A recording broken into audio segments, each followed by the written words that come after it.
नमस्कार दोस्तों। आज मैं आपको एक पुरानी लेकिन अनसुनी कहानी सुनाने जा रहा हूँ।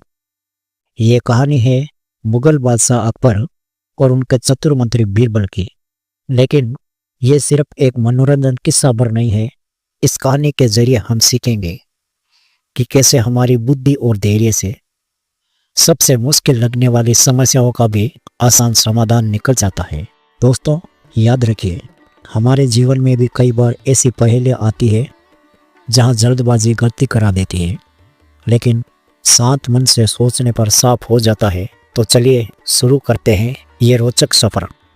दोस्तों, कहानी शुरू करें इससे पहले आपसे एक छोटी सी गुजारिश है, वीडियो को पूरा वॉच करें। वीडियो पसंद आए तो अपने दोस्तों और रिश्तेदारों में शेयर करें। एक प्यारा सा कमेंट ज़रूर करें। चैनल पर नए हैं तो चैनल को सब्सक्राइब कर लें और बेल आइकन को ऑल पर सेट कर दे ताकि हमारा आने वाला वीडियो आपको समय पर मिल सके। तो चलिए देर किस बात की। दोस्तों, कल्पना कीजिए, एक सर्द सुबह का समय है, हवा में ठंडक है और फतेहपुर सीकरी का बड़ा दरबार टमक टमक से भरा हुआ है। सोने चांदी की जड़ाई वाली दीवारें, रंग बिरंगे फूलों की मालाएं और हवा में अगरबत्ती की खुशबू। बादशाह अकबर अपने सिंहासन पर बैठे हैं, जो इतना भव्य है कि देखने वाले की आंखें फेर लें। उनके पास उनके नौरत्न है, बीरबल, तानसेन, अबुल फजल और बाकी सभी। सब लोग हंस बोल रहे हैं, कोई गीत गा रहा है, कोई कविता सुना रहा है। माहौल ऐसा है मानो कोई उत्सव चल रहा हो। अचानक दरबार का द्वार खुलता है। एक राजदूत अपनी पूरी टोली के साथ अंदर आता है। वो मेवाड़ राज्य से है, पड़ोसी इलाके से। उसके चेहरे पर एक चालाक सी मुस्कान है, जैसे कोई राज छुपा हो। उसके हाथ में एक बड़ा लकड़ी का संदूक जो भारी लग रहा है। नौकर उसे सावधानी से दरबार के बीच में रखते हैं। अकबर की नज़र पड़ती है और वो उत्सुक हो जाते हैं। राजदूत जी, स्वागत है। आप ये क्या लाए हो और इस बार तुम्हारी मंशा क्या है? कोई नया उपहार या कोई नई चुनौती? राजदूत ने सिर झुकाकर सलाम किया, फिर धीरे से बोले, जहाँपनाह, मैं तो उपहार ही लाया हूँ, लेकिन यह कोई साधारण उपहार नहीं है। मैंने सुना है कि आपके दरबार में बीरबल नाम के एक मंत्री है, जिनकी बुद्धि की धाक दुनिया भर में है। लोग कहते हैं कि वो कोई भी पहेली हल कर सकते हैं, तो मैं उनकी परीक्षा लेने आया हूँ।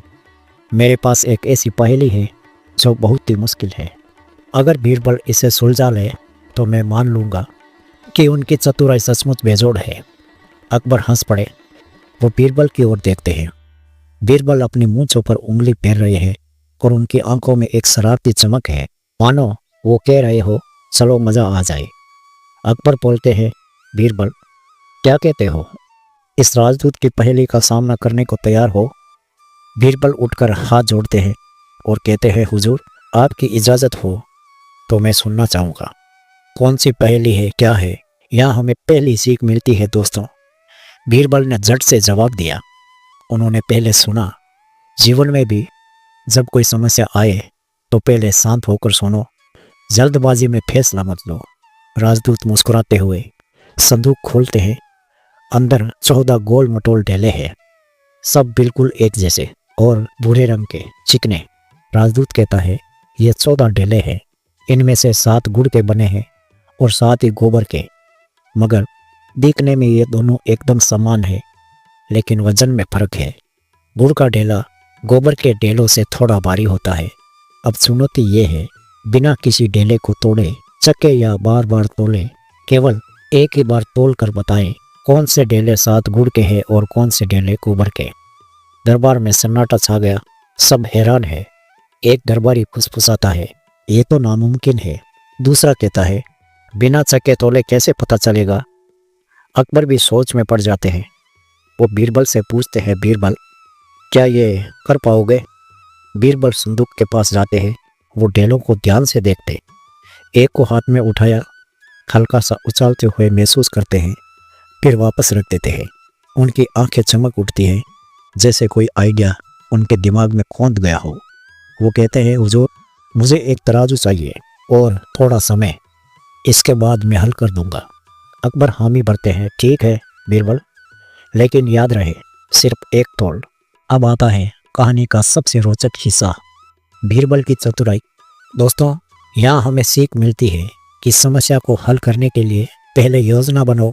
बीरबल ने जल्दी नहीं की। उन्होंने सोचा, बीरबल एक नौकर को बुलाते हैं और पुराना लोहे का तराजू मंगवाते हैं। उसके दो पलड़े लटक रहे हैं, जैसे दोस्तों की तरह संतुलन बनाए। फिर वो 14 ढेलों को एक मेज पर फैलाते हैं, हर एक को नंबर देते हैं 1 से 14 तक। यह छोटी सी बात बड़ी सीख देती है। चीज़ों को व्यवस्थित करो तो समस्या आसान हो जाती है। बीरबल गहरी सोच में डूब जाते हैं। वो कल्पना करते हैं, अगर गुड़ भारी है तो तौल से क्या पता चलेगा। वो हिसाब लगाते हैं। मान लीजिए एक गोबर का ढेला 100 ग्राम का है तो गुड़ का 110 ग्राम का। 7 गोबर के ढेलों का वजन होगा 700 ग्राम, लेकिन अगर मिश्रित हो तो ज़्यादा। अब बीरबल एक चतुर योजना बनाते हैं। वो नंबर 1 से 7 तक के 7 ढेले चुनते हैं, उन्हें तराजू के बाएं पलड़े में रखते हैं। दाएं पलड़े पर एक मानक वजन रखते हैं जो ठीक गोबर के ढेले जितना है, यानी 100 ग्राम। ये वजन राजदूत ने पहले ही दिया था ताकि तुलना हो सके। तराजू को छोड़ते हैं।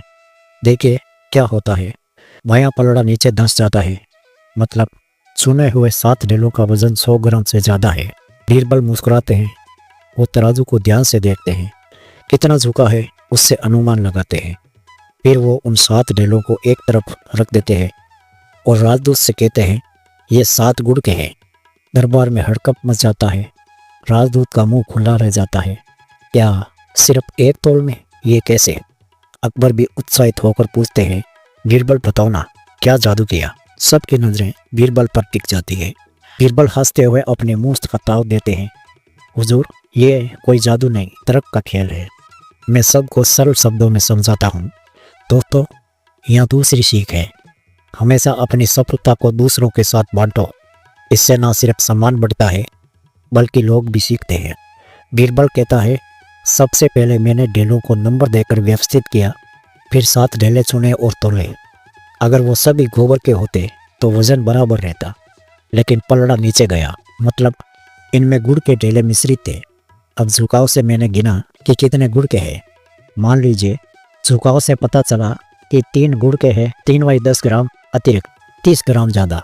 लेकिन वास्तव में मैंने योजना ये बनाई थी कि पहले 7 में से जो भारी निकले वो संभावित गुड़ वाले, फिर बाकी 7 में से हल्के वाले गोबर के। लेकिन असली चतुराई यह थी, मैंने तौल से समूह बनाए। विस्तार से समझिए। मैंने पहले 8 ढेले चुने होते, लेकिन 7 रखा ताकि संतुलन बने। नहीं, सही योजना ये थी, 14 को 2 समूह में बांटा।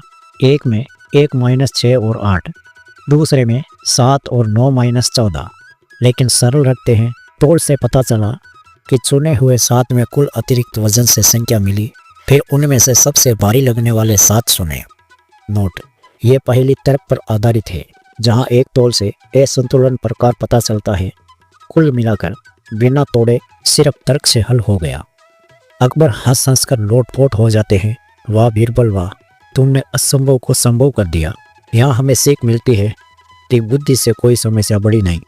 राजदूत सिर झुकाकर कहते हैं, मैं हार गया, आपके दरबार की बुद्धि का सूरज चमकता है। अकबर बीरबल को सोने का हार पहनाते हैं।